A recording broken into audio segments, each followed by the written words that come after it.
जो है introductory class में डेफिनेशन से पढ़ा था कि व्हाट इज़ इंटरनल एनर्जी। हमें पता है कि इंटरनल एनर्जी जो है तमाम मॉलिक्यूलर एटॉमिक या सब एटॉमिक एनर्जीज जो होती हैं उनको हम इंटरनल एनर्जी में इंक्लूड करते हैं। इंटरनल एनर्जी जो है वो स्टोर भी हो सकती है और लेकिन इसकी डायरेक्ट मेजरमेंट जो है वो पॉसिबल नहीं होती।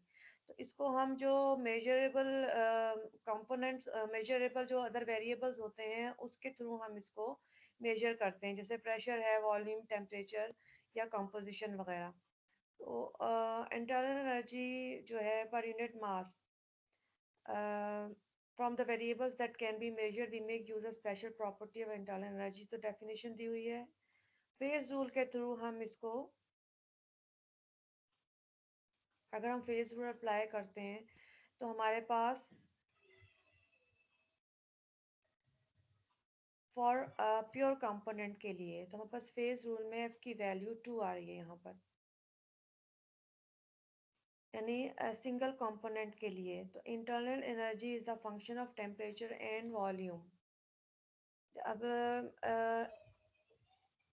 लेकिन यहाँ पर जो अगर हम इसका डेरिवेटिव लेते हैं इंटरनल एनर्जी का at constant volume and at constant temperature, ये change in internal energy with respect to change in temperature at constant volume and change in internal energy with respect to change in volume at constant temperature, यानी इन दोनों variables का effect जो है वो internal energy पर होता है। अच्छा, अब अगर हम लेफ्ट हैंड साइड वाला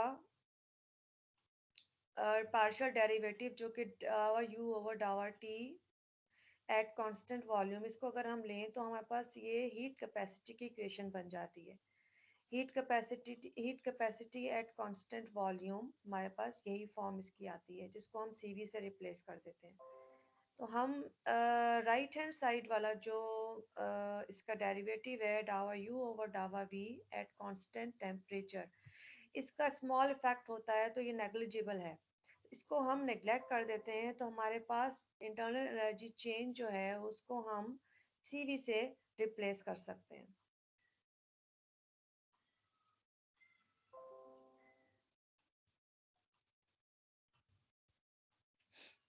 ये जो है इक्वेशन में यहाँ पे दिया हुआ है कि डेल्टा यू जो है उसको हम सीवी से रिप्लेस कर सकते हैं अगर हम टाइम इंटरवल जो है उसको उसको अप्लाई करते हैं। स्पेसिफाइड टाइम इंटरवल के लिए इंटरनल एनर्जी हमारे पास उसकी equation delta U is equals to integral T1 to T2 CV dt आता है।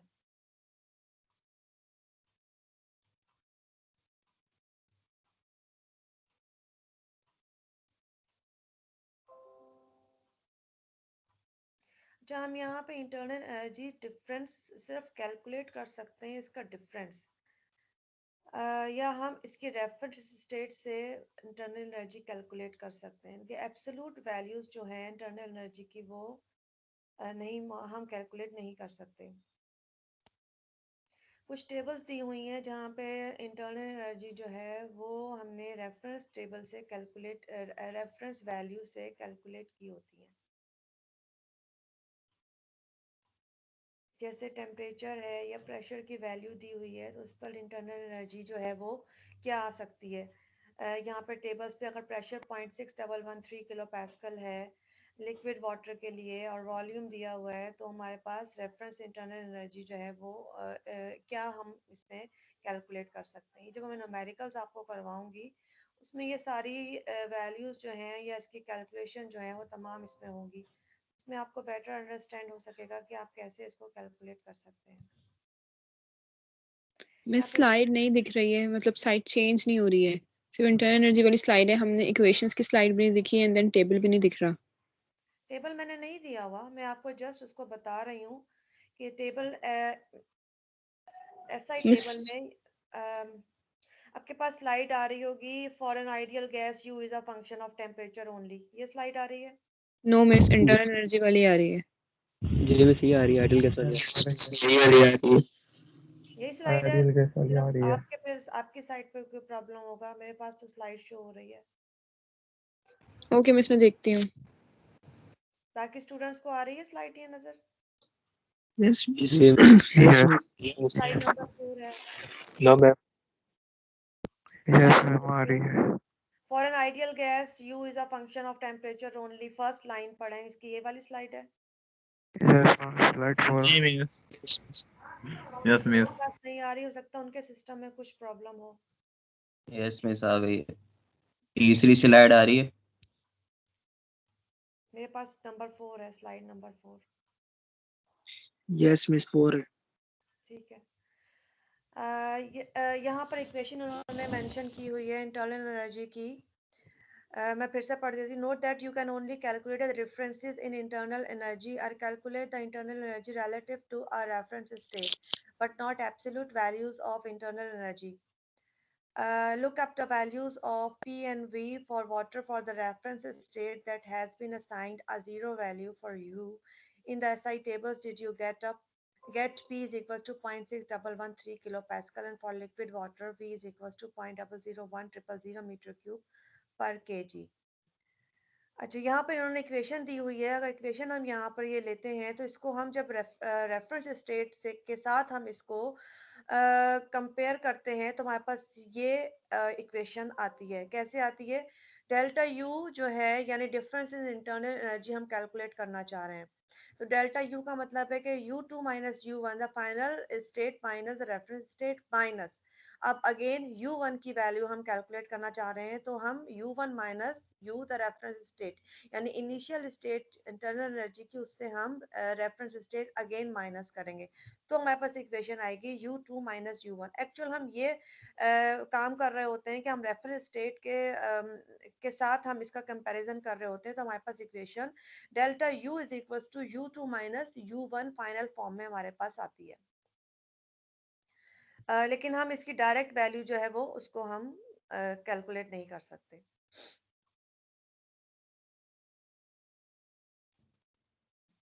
अच्छा, यहाँ पे इन्होंने एग्जाम्पल नंबर 21.4 में calculation of an internal energy change use the heat capacity.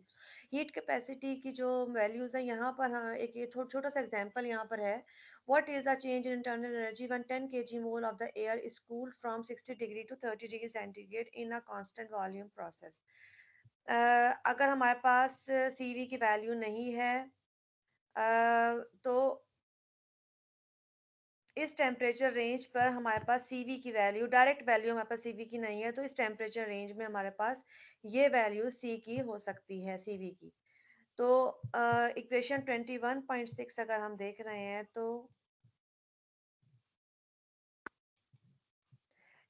ये इक्वेशन नंबर 21.6 नीचे दी हुई है। इसको हम अप्लाई करते हैं। अगर हम इस न्यूमेरिकल में इस इक्वेशन के थ्रू हमारे पास ये वैल्यूज जो आ रही हैं इनको आपने इस इक्वेशन में वैल्यू पुट कर दें तो रिजल्ट आपके पास -6.3 × 10⁻⁶ जूल्स आ जाएगी। तो एक सिंपल सा एग्जांपल था कि हम इसका फार्मूला जो है इसको कैसे अप्लाई करते हैं। Delta U is equals to 10 kg mole.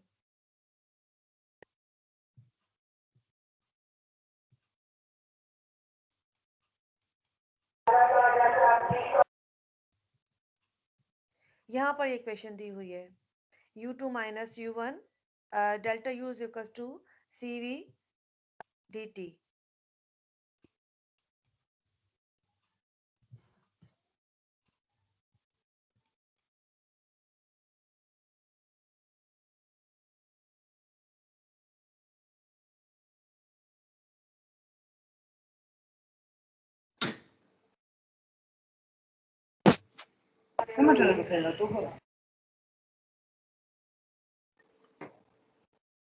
Sorry, बंद हो गया। एंड यू टोटल कैलकुलेट करने के लिए यहाँ पे जो इक्वेशन दी हुई है M1 U1 plus M2 U2, यहाँ पर अगर हम इसमें इक्वेशन में ये वैल्यूज डाल देते हैं तो हमारे पास जो है वो इसका रिजल्ट -6.3 × 10⁻⁵ इसको आपको खुद से इसको करना पड़ेगा क्योंकि यहाँ पर मैं सॉल्व नहीं कर सकती, सिर्फ आप लोग को बता सकती हूँ कि ये कैसे कैलकुलेट हो रही है।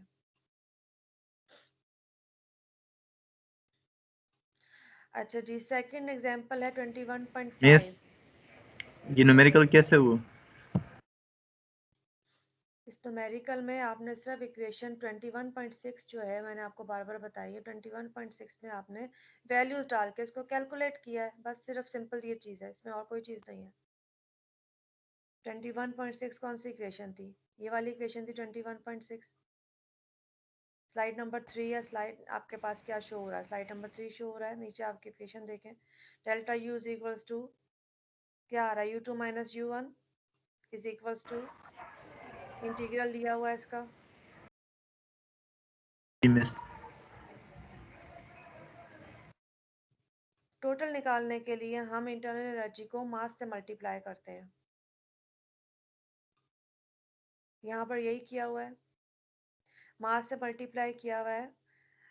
What is the change in internal energy when 10 kg mole of the air is cooled from 60 to 30 degree centigrade in a constant volume process? Constant volume process में यानी आप CV ले रहे हैं, कांस्टेंट वॉल्यूम में जो इसमें इसने कहा है कि इंटरनल एनर्जी में क्या चेंज आएगी अगर हम 10 kg मोल एयर का ले रहे हैं। 10 kg मोल यानी नंबर ऑफ मोल्स दिए हुए हैं, is cooled from 60 to 30 degree centigrade. 60 से 30 डिग्री सेंटीग्रेड पर टेम्परेचर चेंज हो रहा है और वॉल्यूम कांस्टेंट है, यानी अगर टेम्परेचर चेंज हो रहा है तो इंटरनल एनर्जी में क्या चेंज आएगी। तो यहाँ पर इन्होंने केजी मोल यहाँ पर इस नंबर ऑफ मोल से इसको मल्टीप्लाई कर दिया है 10 केजी मोल। अच्छा, अब ये जो इक्वेशन हम ले रहे हैं हमें ये अंडरस्टूड है कि हमारे पास 1 मोल के लिए हम कैलकुलेशन करते हैं। नंबर ऑफ मोल अगर कुछ भी मेंशन नहीं किया हुआ इसका मतलब है कि नंबर ऑफ मोल 1 होता है, लेकिन अगर नंबर ऑफ मोल्स आपके पास दिए हुए हैं तो टोटल नंबर ऑफ मोल से आप इसको मल्टीप्लाई कर देंगे या टोटल नंबर ऑफ मास से मल्टीप्लाई कर देंगे। यहाँ पर इन्होंने नंबर ऑफ मोल्स दिए हुए केजी मोल ऑफ एयर, यहाँ पर टोटल नंबर ऑफ मोल्स से आपने इसकी वैल्यू को मल्टीप्लाई किया। अगर ये नंबर ऑफ मोल्स यहाँ पर मेंशन नहीं होते तो हमारे पास अंडरस्टूड है कि ये 1 मोल होता, केजी 10 केजी मोल की बजाय 1 होता। तो ये इक्वेशन जो थी ये डायरेक्ट इसी तरह से एप्लीकेबल होती। 21.6 ये दी हुई है इक्वेशन, ये रही। इसमें नंबर ऑफ मोल्स अगर हम 1 लेते तो हमारे पास ये डायरेक्ट यही इक्वेशन अप्लाई होती। तो नंबर ऑफ मोल्स इन्होंने 10 दे दिए हैं, आप इसको 10 के साथ मल्टीप्लाई कर दें। तो ये change in internal energy for 10 kg मोल के लिए टेम्परेचर चेंज 60 से 30 डिग्री सेंटीग्रेड तक जो टेम्परेचर में चेंज आई है उसके लिए इंटरनल एनर्जी चेंज जो है हमारे पास ये वैल्यू आई है -6.3 इंटू 10 रेज़ टू पावर 6। ठीक है, अब क्लियर हुआ। नेक्स्ट हमारे पास एग्जांपल है 21.5 the calculation of the change in internal energy by different paths.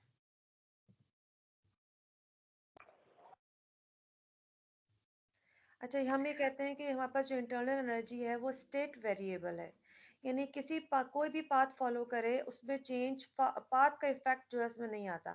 21.5 illustrate two different possible paths taken by a gas in a process for which path will delta U be the greatest, path A और path B।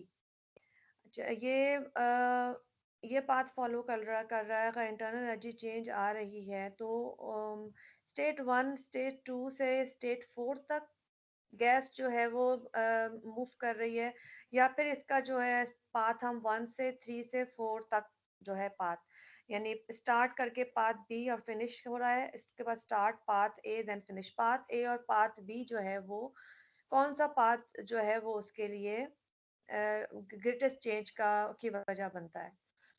तो अगर internal energy state value है तो इसमें delta U only depends on the initial and final conditions, not on the path. Initial condition पर start पे क्या change आ रही है और फाइनल कंडीशन यानी फिनिश में क्या चेंज आ रही है। जैसे इक्वेशन में हम कह रहे हैं u1 एंड u2, यानी इनिशियल लेवल पे इंटरनल एनर्जी में क्या चेंज आई है और फाइनल लेवल पर स्टेट प्रॉपर्टी है, ये स्टेट वेरिएबल है ये। तो हम इसको स्टेट पर देखेंगे, फर्स्ट स्टेट या फिनिशिंग स्टेट या फर्स्ट स्टेट या सेकंड स्टेट या थर्ड स्टेट पर इंटरनल एनर्जी में चेंज क्या आ रही है। इनिशियल और फाइनल स्टेट हम कंसिडर करते हैं, पाथ कंसिडर नहीं करते।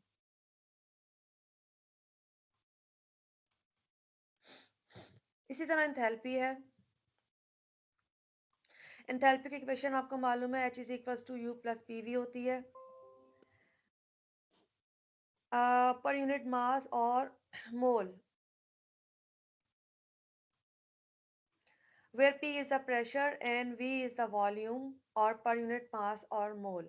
तो H is equals to, अगर हम इसको कैप के साथ ले रहे हैं तो H is equals to U plus PV की फॉर्म में हमारे पास आ रही है, जो कि पर यूनिट मास या यूनिट या पर मोल को ये है वो जो मेंशन कर रही है। To calculate the specific enthalpy, जिसको हम एंथैल्पी पर यूनिट मास कह रहे हैं, ये 21 मिस ये कैप क्या जाहिर कर रहा है? पर यूनिट मास, ये नीचे शो किया हुआ है ना। ठीक है मिस। जहाँ पर हम ये कैप यूज कर रहे होंगे वहां पे अंडरस्टूड होगा कि वैल्यू हमारे पास पर यूनिट मास में दी हुई है। सही। अगर ये कैप नहीं है तो हमारे पास पर यूनिट मास की वैल्यू भी नहीं होगी।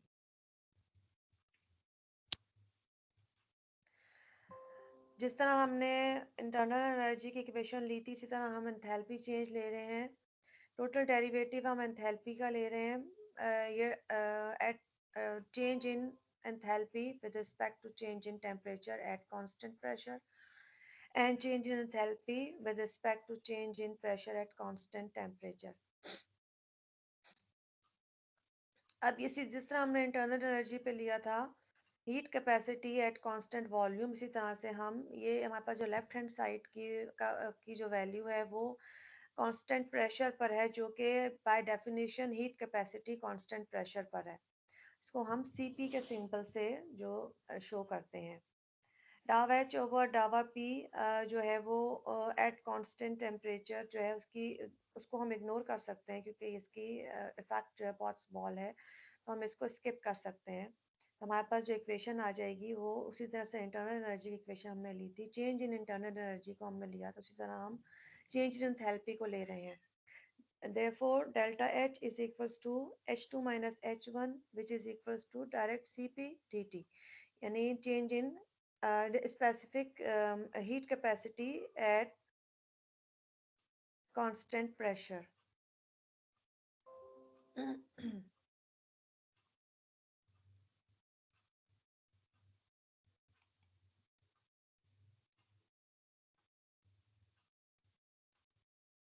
टोटल एंथैल्पी, जैसे मैं टोटल इंटरनल एनर्जी ली थी, टोटल एंथैल्पी जो है हमारे पास जो सिस्टम की एंथैल्पीज होगी उसका सबमिशन होगा, तो टोटल एंथैल्पी हमारे पास आ जाएगी। एंथैल्पी की भी एब्सोल्यूट वैल्यू नहीं है होती, जिस तरह इंटरनल एनर्जी की एब्सोल्यूट वैल्यू हम कैलकुलेट नहीं कर सकते, तो इसको भी हम चेंज कैलकुलेट करते हैं, या हम इसको विद रेफरेंस स्टेट जो है इसको हम कैलकुलेट करते हैं।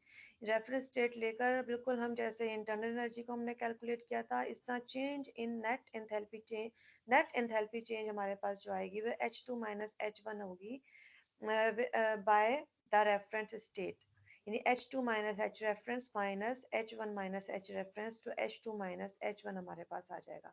Initial state of the system and the final state of the system.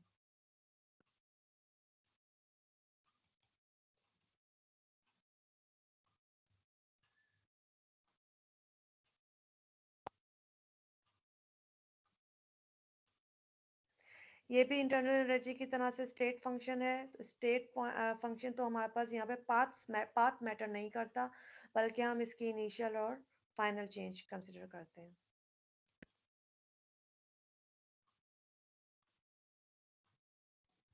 यहाँ पे भी एग्जांपल दी हुई है, calculation of an enthalpy change, calculate the enthalpy change for the process except assume that the enthalpy change occurs in the constant pressure steady state flow process। For the example, you have look up the value of CP।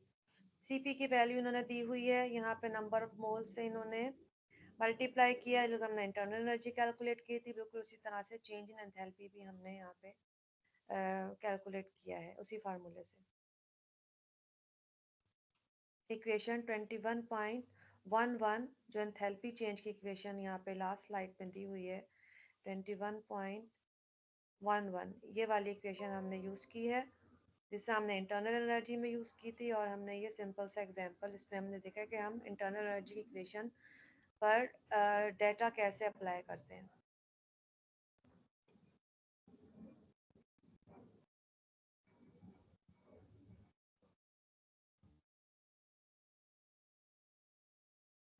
अच्छा जी, next chapter हमारे पास आ गया था introduction to the energy balance for the process without reactions. यहाँ पे अब हम एनर्जी बैलेंसेस करेंगे विद एंड विदाउट रिएक्शन। तो पहले हम विदाउट रिएक्शन ले रहे हैं। अच्छा, हम यहाँ पे एनर्जी बैलेंस के लिए the concept of the conservation of energy apply करते हैं, यानी टोटल एनर्जी जो सिस्टम और सराउंडिंग की वो कन्वर्ट हो जाती है एक फॉर्म से दूसरे फॉर्म में, लेकिन ना क्रिएट होती है ना डिस्ट्रॉय होती है। So the principle of conservation of energy states that the total energy of the system plus the surrounding can neither be created nor destroyed. इस ही प्रिंसिपल पर ये एनर्जी बैलेंस जो है ये बेस कर रहा है। Energy balance for close unsteady state system. अच्छा, क्लोज सिस्टम क्या होता है? इन which no mass goes in और out of the system. So what type of energy can be exchanged from a system and its surrounding?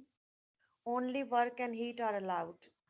ये last introductory class में भी हम इसको डिस्कस कर चुके हैं। Typical examples are batch processes. Batch processes are used to manufacture specialized pharmaceutical and polymer products used in the low production. ये just definitions हैं, इसको आप रीड आउट कर लीजिएगा। सिर्फ इसने यही शो किया है कि क्लोज सिस्टम जो है वो क्या होता है। अच्छा, इक्वेशन यहाँ पर जो इन्होंने इक्वेशन फॉर्म की है,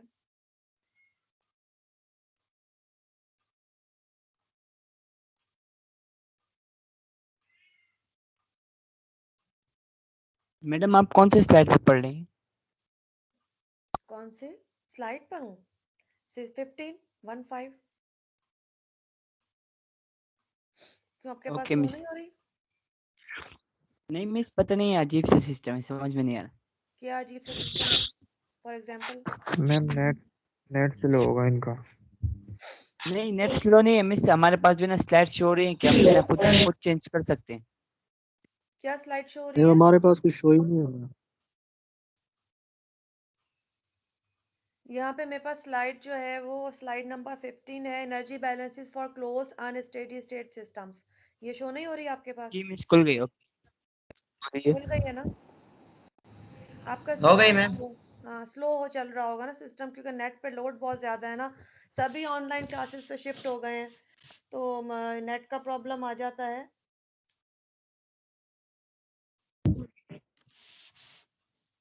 मिस ये उसी बुक में से पढ़ा रही हैं आप? जी ये उसी बुक में से पढ़ा रही हैं जो आपने बताई थी? बुक वही है, सब कुछ वही है। मिस ये चैप्टर कौन सा है? 22? हाँ लिखा हुआ है ऊपर 22। लेकिन मिस मिस ये हमारे पास जो एडिशन है उसमें 17 चैप्टर ही हैं आई थिंक, या कोई बात 16 है। कोई बात नहीं, कोई फर्क नहीं पड़ता। एडिशन 7 है, एडिशन 7 आपके पास जिसके पास होगा उसके साथ मैच कर जाएगा। ये जिसके पास एडिशन दूसरा होगा उसके साथ मैच नहीं करेगा, लेकिन टॉपिक्स तो वही हैं। आपके पास कौन सा एडिशन है? 8th एडिशन होगा।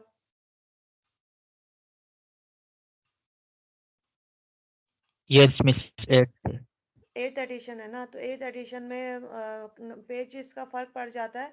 आप टॉपिक पे जो है वो एम्फसाइज करें कि टॉपिक आपका जो है वो कौन सा मैं करवा रही हूँ आपको। मिस तो यहाँ पे शिफ्ट वर्क लिखा हुआ है। शिफ्ट वर्क क्या होता है मिस?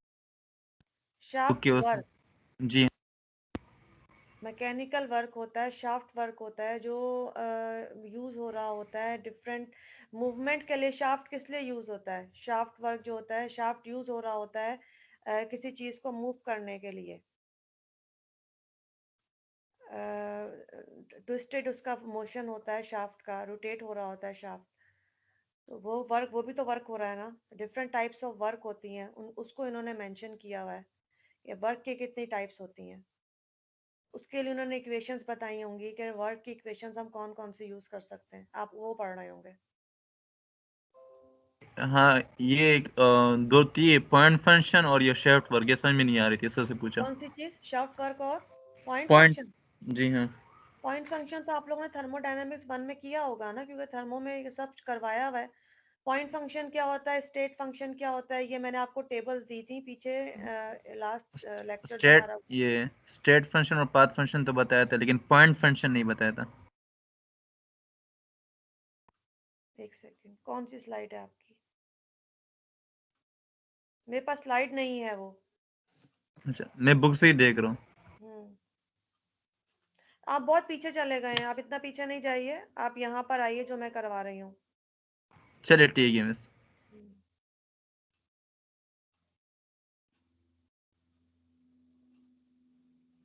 अच्छा जी, energy balance for close unsteady state systems.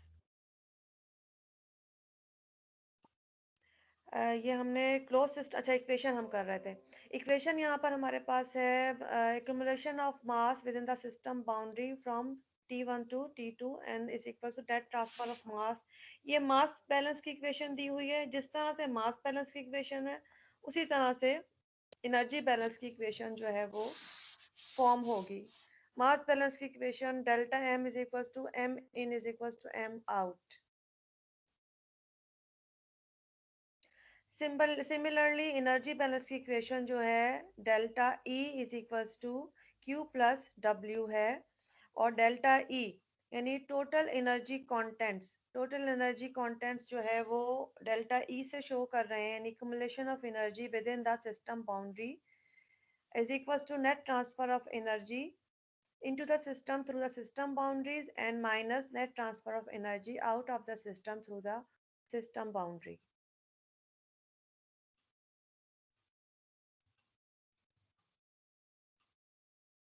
ये क्लोज्ड अनस्टेडी स्टेट सिस्टम के लिए है इक्वेशन। अब यहाँ पे हम इक्वेशंस को मॉडिफाई करते जाते हैं, जो सिस्टम और जो कंडीशन हम यूज़ कर रहे होते हैं, जो स्टेट हम यूज़ कर रहे होते हैं, वहाँ पर हम इसको इक्वेशंस को हम उसी तरह से हम इसको इक्वेशन को मॉडिफाई करते हैं।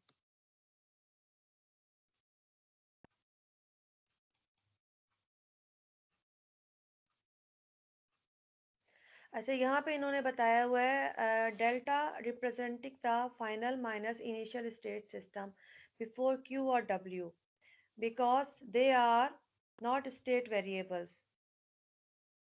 यहाँ पे हमने साइन कंसिडर किए थे क्यू और डब्ल्यू के, जब सिस्टम में जा रही होती है system Q and W R both positive and transfer into the system.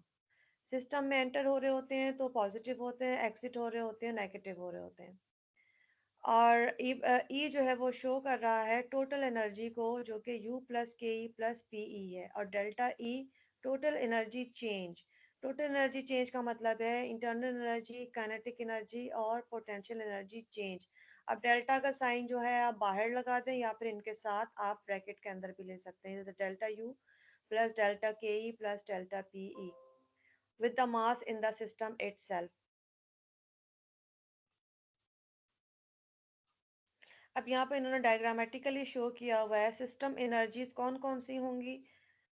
Internal, potential and kinetic. System energies वही होती हैं सारी, ये वाली एनर्जीज जो है तमाम ही सिस्टम एनर्जीज है, और इनमें ही हम चेंज कंसिडर करते हैं एनर्जी बैलेंस के लिए।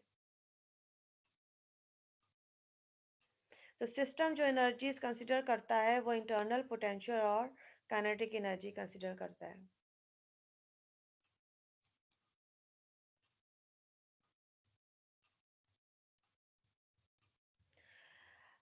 Equation 22.2 represents the respective net cumulative amount of energy over the time interval from T1 to T2, not the respective energy per unit time or rate, which would be denoted by an overlay dot. Rate show नहीं कर रहा, क्योंकि rate को हम कह रहे हैं कि ये जिस पर डॉट होता है जिस क्वांटिटी पर, उसको हम कंसिडर करते हैं रेट, फ्लो रेट से। जैसे क्यू के ऊपर डॉट है तो हम हीट फ्लो रेट कंसिडर कर रहे हैं, अगर मास के ऊपर डॉट है एम के ऊपर तो हम मास फ्लो रेट कंसिडर कर रहे हैं। In a closed system, except for falling stones, it can involve the values of delta P, E and delta K, E and delta E are usually negligible or zero. अच्छा, ये हम equations आगे apply करेंगे तो वहाँ पर हम कुछ हम सपोजिशंस करते हैं, अजम्पशंस करते हैं अकॉर्डिंग टू द प्रोसेस और न्यूमेरिकल, कि हम यहाँ पे कौन सी एनर्जीज जो हैं उनको हम नेग्लिजिबल या हम जीरो ले रहे हैं, यानी चेंज इन पोटेंशियल एनर्जी या change in kinetic energy. Total energy की जो इक्वेशन है, टोटल एनर्जी चेंज, जिसमें इंटरनल काइनेटिक और पोटेंशियल एनर्जीज शामिल होती हैं, उस पर हम कौन सी एनर्जीज जो हैं उसको हम जीरो ले सकते हैं। जैसे पोटेंशियल एनर्जी चेंज हम जीरो ले सकते हैं, काइनेटिक एनर्जी चेंज हम जीरो ले सकते हैं। एनर्जीज चेंज नहीं है लेकिन चेंज, एनर्जी जीरो नहीं है लेकिन चेंज जो है उसको हम जीरो लेते हैं। लेकिन वो हमारे पास न्यूमेरिकल की फॉर्म क्या उसमें प्रोसेस दिया हुआ है या क्या उसकी रिक्वायरमेंट्स है, उसके अकॉर्डिंगली हम ये डिसाइड करते हैं या हम उसको ये देखते हैं कि यहाँ पर ये चेंज जीरो आ सकती है या नहीं। डेल्टा यू यहाँ पर शो किया हुआ है, Q plus W use as the energy balance.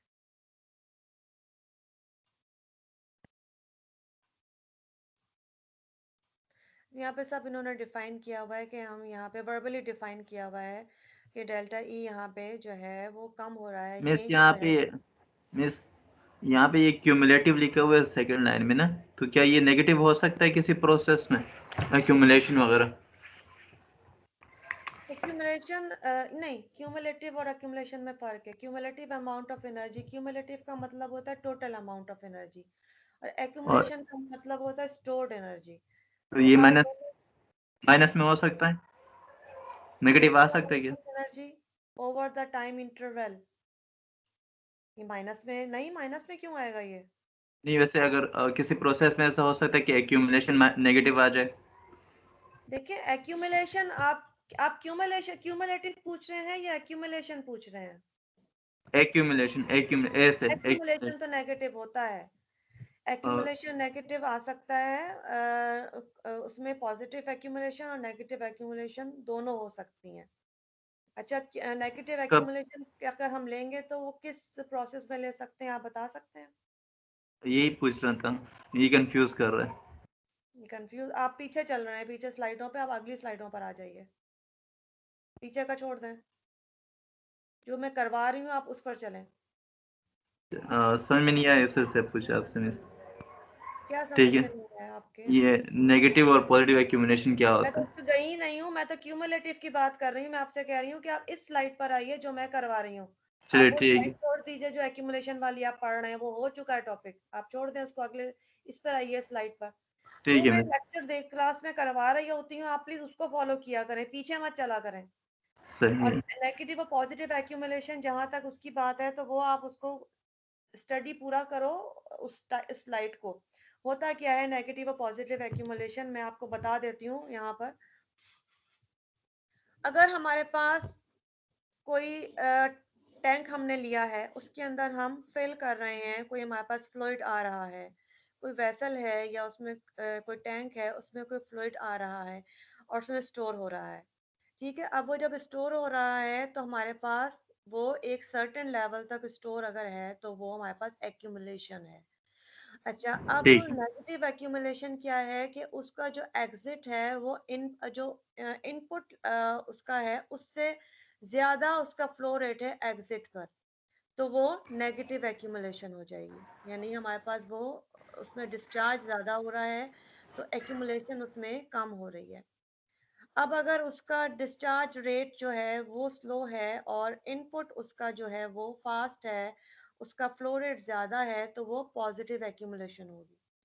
Store तो होगा उसमें लेकिन वो पॉजिटिव एक्यूमुलेशन होगी और ठीक है वो, मिस, समझ में आ ये गया। क्लियर हुआ? सही है। जी हाँ मिस, थैंक यू अब इस मिस। साइड पर आ जाओ जो मैं करवा रही हूँ, अब उसको बंद कर दो। सही है, ठीक है मिस। ठीक है, आ गए? जी हाँ।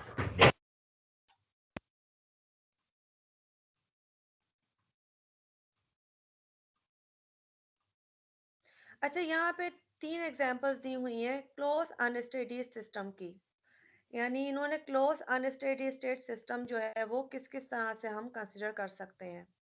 इक्वेशन ए दिया हुआ है, इक्वेशन बी दिया, इक्वेशन फिगर ए दिया हुआ है, फिगर बी दिया हुआ है, फिगर सी। इसको इन्होंने फिगर 22.2 इलस्ट्रेट, मैं इसको अब आपको बताती हूँ। ये क्लोज्ड अनस्टेडी स्टेट सिस्टम जिसमें एनर्जी चेंजेस इन्वॉल्व हैं।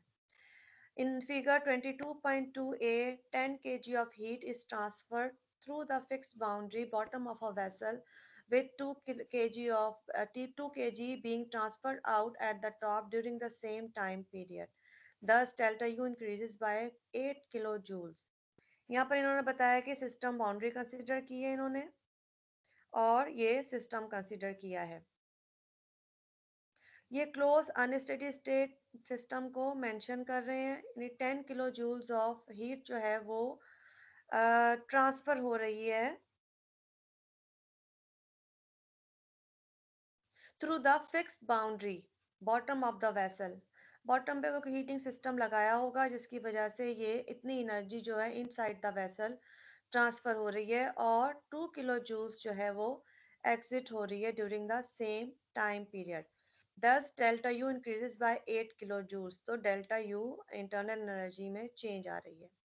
Then figure 22.2 उसमें भी इन्होंने पिस्टन शो किया हुआ है जिससे internal energy में change आ रही है और 5 किलो जूल्स का वर्क जो है वो अप्लाई हो रहा है सिस्टम पे और इंटरनल एनर्जी में चेंज आ रही है 5 किलो जूल्स पे। इसी तरह 22.C जो है वो जो फिगर दी हुई है इसमें इन्होंने वोल्टेज डिफरेंस बताया हुआ है between the system and the surrounding forces current into a system in which no heat transfer occur because of the insulation on the system. यहाँ पे कोई हीट ट्रांसफर नहीं हो रही क्योंकि ये एडियाबैटिक सिस्टम है और कोई हीट जो है वो एक्सिट नहीं हो रही या इन नहीं हो रही, सिर्फ वर्क जो है वो अप्लाई हो रहा है जो 7 किलो जूल्स का है।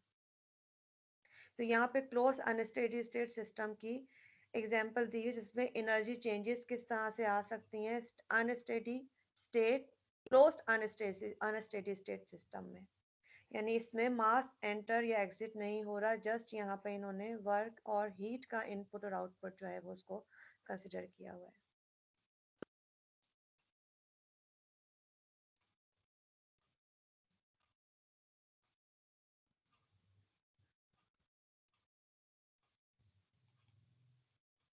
ठीक है, मैं यहीं तक रख रही हूँ लेक्चर।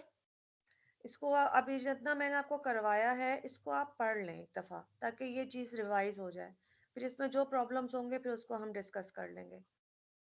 क्लियर? कुछ पूछना तो नहीं है? No ma'am. ठीक है, ये जो स्लाइड्स मैंने करवाई हैं आपको, ये स्लाइड्स के आप लोग काइंडली साथ साथ चला करें ताकि ये चीज़ जो है वो आप लोगों को साथ साथ समझ में आए। ठीक है, मैं रिकॉर्डिंग बंद कर रही हूँ और क्लास जो है उसको ऑफ कर रही हूँ। ओके, अल्लाह हाफिज़। ओके मैम, अल्लाह हाफिज़। अल्लाह हाफिज मैम, अल्लाह हाफिज। मैं एंड मीटिंग करते हैं वो रिकॉर्डिंग से। अरे यार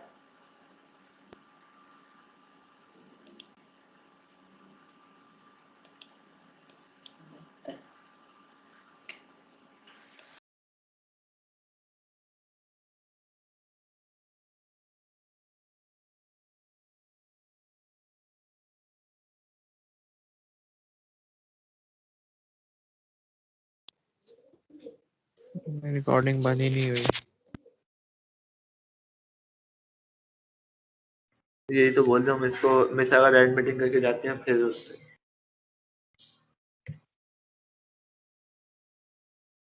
अब ये वही 2 घंटे की बनेगी। 2-3 घंटे चल जाएगी आराम से यार सब लीव कर दो, ये खुद ही बंद हो जाएगी। हम तो लीव कर रहे हैं, यार बाकी बच्चे कुछ सो कर रहे रहे हैं। हैं।